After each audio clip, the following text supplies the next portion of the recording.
आता पाहणार आहोत राजकीय बातम्या। आदिनाथ साखर कारखाना निवडणुकीतील विजयानंतर शरद पवारांचे आमदार नारायण पाटील यांचा रोहित पवारांवर गंभीर आरोप।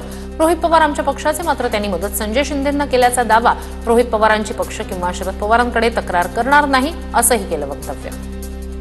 केला उघड केला तक्रार करणार आहात का रोहित पवारांच्या भूमिकेबद्दल पक्षाकडे काय कारणच येत नाही। माझा विजय झालाय त्याच्यामुळे आम्ही अशा गोष्टीकडे लक्ष देणार नाही।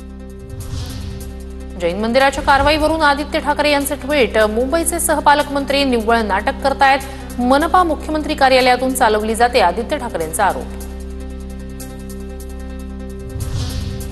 अमित शहांच्या रायगड दौऱ्यासाठी जामगावला बनवलेले 4 हेलिपॅड जनतेच्या पैशातून बनवण्यात आल्याचं अंजली दमानी यांचं ट्विट।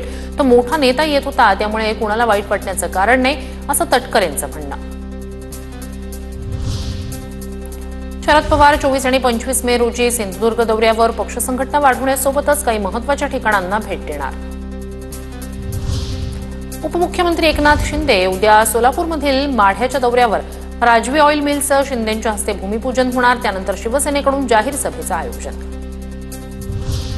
समृद्धी महामार्ग पूर्णत्वाच्या जवळ, शेवटच्या भागाचं उद्घाटन 1 मे रोजी होणार। पंतप्रधान मोदींच्या हस्ते उद्घाटन होण्याची शक्यता। गडचिरोलीत नक्षलवाद्यांकडून शांती चर्चेसाठी केंद्र आणि छत्तीसगड सरकारला पुन्हा पत्र। नक्षल संघटनेकडून प्रेस नोट जारी। याआधी माओवादी संघटनेचे सचिव भूपती यांनीही शांती वार्ता व्हावी यासाठी काढली होती प्रेस नोट। भाजपकडून महाराष्ट्रात संघटन बांधणीला नवबळ। 963 मंडळ अध्यक्षांच्या नियुक्त्या पूर्ण। 258 नव्या मंडळांची स्थापना। भाजप कार्याध्यक्ष रवींद्र चव्हाण यांच्या नेतृत्वात पार पडली प्रक्रिया। स्थानिक स्वराज्य संस्था निवडणुकीसाठी भाजपकडून मजबूत पायाभरणी। मुंबई युवक काँग्रेसचे अखिलेश यादव यांना 1 दिवसांची पोलीस कोठडी।